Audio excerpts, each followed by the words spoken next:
સવાર પડ્યું નથી, નીકળી પડે. ઘણા તો એવા જાડા હોય ને લુગડામાં હમાતા ન હોય, પણ મદનીઓ હાલ્યું જાય એમ હાલ્યા જાય. આમ કરતા બહેનોના શરીર વધી જાય, માથું તો કંઈ શરીર વધે નહીં. પછી તમે વાંયથી જુઓ ને તો મોટા ગોળામાં છે નાનકોક બુજારું મૂક્યું એવું લાગે.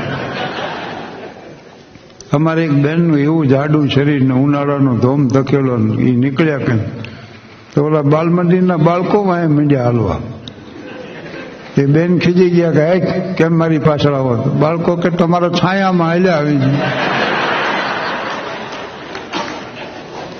હું અહીંયા અમારે કાર્યક્રમ હોય ને રાત્રે તો અમારે તૈયાર થઈને આવવાનું હોય, એટલે પછી હું સાંજે ફરવા જાઉં છું સાંજમાં, પણ આમાં પછી મોર્નિંગ વોકમાં નીકળું. હું અહીંયાથી દૂરદર્શનના માર્ગે લેંગામાં જબો પહેરીને થયો હાલતો. ઉત્તમ પ્રકારના સારા વિચાર માણસ જ્યારે હાલતો હોય ને ત્યારે આવે. આ ફ્રેડરિક નીત્સેની વાત છે, જર્મન ફિલસૂફ. અને તમે જોજો દુઃખી માણસો હાલે બહુ, ટેન્શનમાં ક્યારે ઊભા થઈને મનશો આંટા મારવા એ તમને ખબર નહીં રહે. અને ગરીબ ઘરની દુઃખી દીકરી હોય ને એના બેડા બહુ ઉજળા હોય, કારણ કે વિચારમાં રાખ નાખીને ઉટકા કરે એને ખબર ન હોય કેટલી વાર ઉટક્યું, એટલે બેડા જગારા મારતા હોય. હું મારા વિચારમાં હાલ્યો જતો, બાધાએ કબ બાંધ સકી આગે बढ़ने वालों को, વિપરાએ કબ રોક સકી હે પથ પર ચલને વાળો. એમાં એક અમદાવાદી કાકા, હું જાડું શરીરો, પછી ચડ્ડી પહેરેલી, માથે બનિયાન ને બૂટ મોજા, ખપ ખપ કરતા કાકા આવે. 12મા વાય 13મું આવે એમ કાકી હારે ને હારે પાછા વાંયથી મને ભટકાણા. બોલો, હું આ માઇલે જતો વાંયથી ભટકાણા. મેં એની સામું જોઈ તો મને કે ધ્યાન રાખતો હતો, એટલે હું સમજી ગયો કે આની સંઘર્ષ ન થાય, આ લગાડી દે આપણને. પણ કાકીએ કીધું તમારા કાકાના બોલ્યા સામું જોશો ને, આગલા બે હારે ભટકાણા એ પડી ગયા, તમે ઊભા તો રહીએ ક્યાં કે. ત્યાંથી હું આગળ આવ્યો ને તો એક સાયકલ વાળો સીધો મને ભટકાણો, મને હેઠે પાડી દીધો, અને એ પાછો દાંત મીંડ્યો કાઢ્યો. મને કે ભાગશાળી છો. શેના ભાગશાળી? અરે કે હું કાયમ ખટારો લઈને નીકળું છું. સાયકલ લઈને કે આજે જ નીકળ્યો, જવા દો. મેં કે દિવસ નથી સારો હોય ગયો. જાદીને વિદ્યા ધનરું યશકો લાભ ન હોય, વિદુર કહે ધૃતરાષ્ટ્ર કો વંજ્ય કાળ હેસ હોય. વિદ્યા મળવી જોઈએ, ધન મળવું જોઈએ, કાં યશ મળવું જોઈએ આખા દીમાં.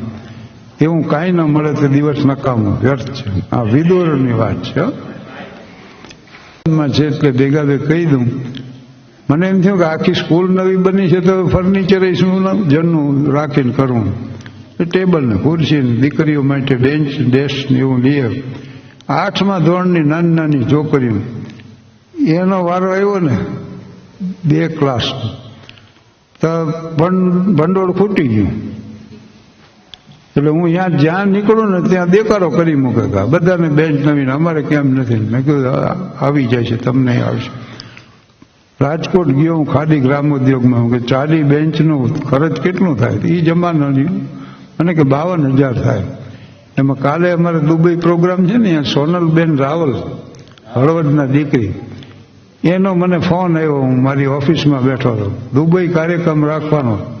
મેં કીધું 52,000 ડોનેશન આપો તો હોય.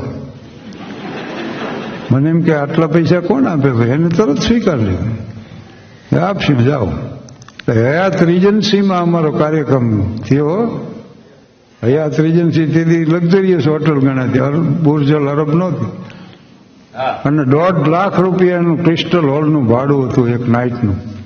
અમે તો કાર્યક્રમ આપ્યો, લોકો ખુશ થયા. મને આ 52,000નો ચેક આપ્યો, એ સ્વીકારી લીધો. ત્યારે બહુ અસર ન થઈ. તાન આવીને ખાદી ગ્રામોદ્યોગને 40 બેન્ચોનો ઓર્ડર આપ્યો, 2 ખટારા ભરીને આવ્યા. હું નીકળ્યો ક્લાસ પાસે. દીકરીઓ કે અમારા માટે બેન્ચ નથી, નામ નથી. મેં કીધું તમારે નવી બેન્ચ જોઈ છે? હા. મજૂરને કહેતો આવ્યો હતો હેઠા ઉતરી જાઓ, બહાર 2 ખટારા છે, એને જે ગમે એ લઈ આવો, જાઓ કે. અને દીકરીઓ દોડીને ખટારા માથે ચડી ગઈ, જે બેન્ચો ઉતારી અને વર્ગમાં ગોઠવીને તે દી આંખમાં આંસુ આવ્યો મને.